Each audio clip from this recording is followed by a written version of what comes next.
எல்லா போலீஸ்காரனோட லைஃப்லையும் ஏதாவது ஒரு கேஸ் முக்கியமாக இருக்கும். ஆனால் ஒட்டுமொத்த தமிழ்நாடு போலீஸ்க்கே ரொம்ப ரொம்ப முக்கியமான கேஸ் இது.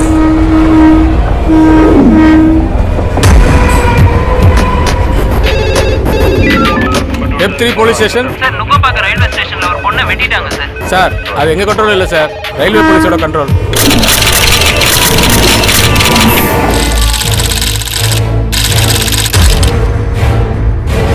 எல்லா வகையிலும் முரண்பாடான இந்த கேஸுக்கு என்ன இன்வெஸ்டிகேட்டிவ் ஆஃபீஸரா அப்பாயின்மெண்ட் பண்ணாங்க.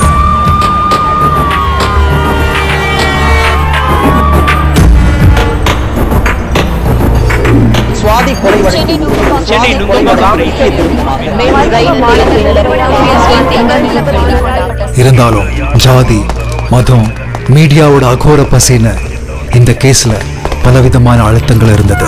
பொண்ணு எத்தனை மணிக்கு ஆஃபீஸ் போவாங்க? யாரு சொல்லி இந்த கொலை செஞ்ச? வேலை செய்கிற இடத்துல சுவாதிக்கு பாய் ஃப்ரெண்ட் அந்த மாதிரி யாரோ ஒருத்தன் அவளை ஃபாலோ பண்ணுறதா ஒரு தடவை அவள் சொன்னா சார். இதுதான் அவன் தங்கியிருந்த மேன்ஷன். இங்கே 74 பேர் இருக்காங்க சார். இதில் ஒரு நம்பர் செங்கோட்டை மீனாட்சிபுரம் அட்ரஸில் இருக்கு. அவன் எப்படி இருந்தான்?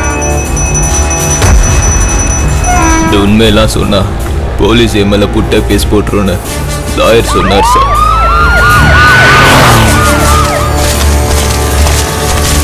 இன்னைக்கு ஸ்கூல்ல கமிஷனர் பையன்கிட்ட அவன் ஃப்ரெண்டு சொல்றான், கழுத்தை அறுத்ததே உங்க போலீஸ் தான்.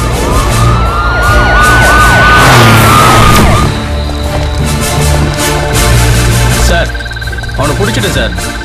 ஆனா சாதாரணமா பேசுறதுக்கே 2 நாள் ஆகும்னு டாக்டர் சொல்லியிருக்கப்போ எப்படி அடுத்த நாளே ராம்குமார் போலீஸ்கிட்ட பேசியிருக்க முடியும்?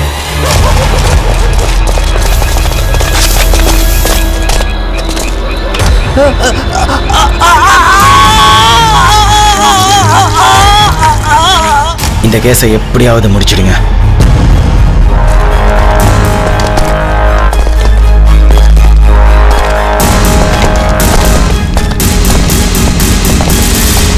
விடையில்லாத எத்தனையோ கேள்விகள் உங்களைப் போல எனக்கும் இருக்கு.